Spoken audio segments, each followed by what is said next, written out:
আচ্ছা গিটারটা একটু আমার কানে বাড়াও তো। লাল পাহাড়ের দেশে যা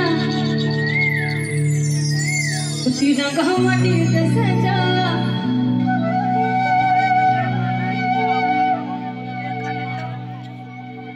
तक तुक मन छनाई गो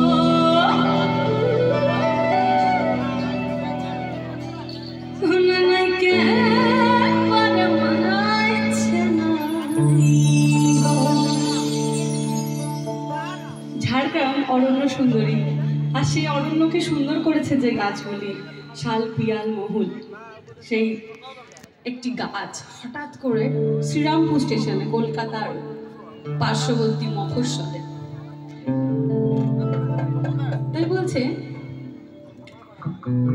শ্রীরামপুর স্টেশনের একটি মহুয়া গাছ। সেটা তো রান্না মাটির দেশে যাকি তাকুকে মানাইছে না,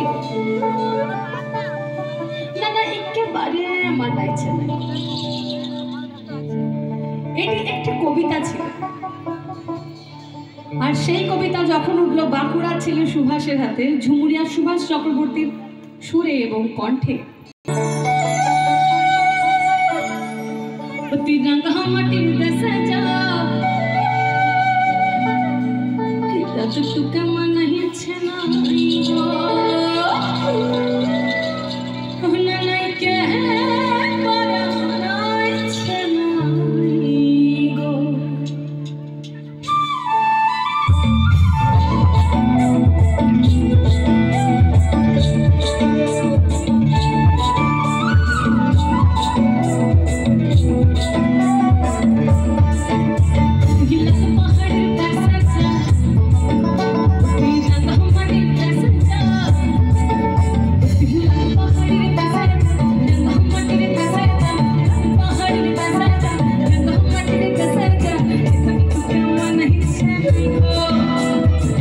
Yeah.